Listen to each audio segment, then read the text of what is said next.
ایک صحابی آئے، یا رسول اللہ میرا پڑوسی ہے، اس کی کھجور ایسے ٹیڑھی ہو کر میرے گھر میں چند اس کی شاخیں ہیں، ان پہ پھل لگتا ہے، وہ ٹوٹ کے گرتا ہے، میرے بچے اٹھا لیتے ہیں، ہم غریب ہیں، وہ بھاگا بھاگا آتا ان کے منہ سے کھجور نکال لیتا ہے، اس کو کہیں کہ بچوں پر اتنی زیادتی نہ کرے۔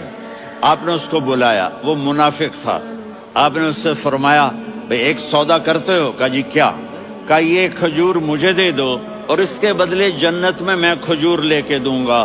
وہ کہنے لگا یا رسول اللہ یہ اصل میں میرے بچوں کو بہت پسند ہے، کوئی اور کھجور ہوتی میں دے دیتا، یہ تو میری معذرت ہے۔ وہ تو منافق تھا، اٹھ کے چلا گیا۔ ایک صحابی بیٹھے تھے،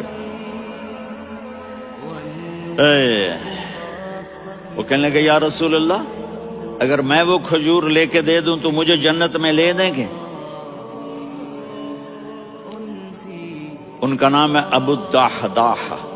آپ نے کہا ہاں تو مجھے لے کے دے دے، میں تمہیں لے دوں گا۔ وہ اس کے پیچھے چلے گئے، اے بھائی کتنے میں بیچو گے؟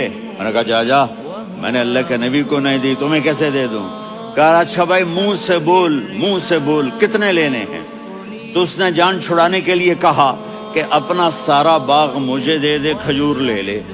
باغ میں 600 کھجوریں اور یہ کھجور کسی اور کو دینی ہے۔ تو کہتا ہے پکے ہو، پھرو گے تو نہیں؟ کہا میں پاگل ہوں، میں پھروں گا؟ مجھے 600 کھجوروں کا باغ مل رہا ہے۔ انہوں نے کہا ڈن، کھجور میری، باغ تیرا۔ وہ بھاگے بھاگے آئے، یا رسول اللہ میں نے سودا کر لیا۔ کہا کیسے کیا؟ کہا سارا باغ دے کے کھجور لے لی۔ آپ نے کہا پھر میرا سودا بھی بدل گیا۔ کم من عدق رداح ودار فیاح لأبی الدحداح فی الجنہ۔ میرے ساتھی میں اپنی آنکھوں سے دیکھ رہا ہوں کہ اللہ نے تیرے لیے جنت میں ایک گھر نہیں محل بنا دیے، سینکڑوں، اور ایک باغ نہیں ہزاروں باغ تیرے لیے تیار کر دیے۔ یہ ہے ایمان کی نشانی، یہ ہے محبت کی نشانی۔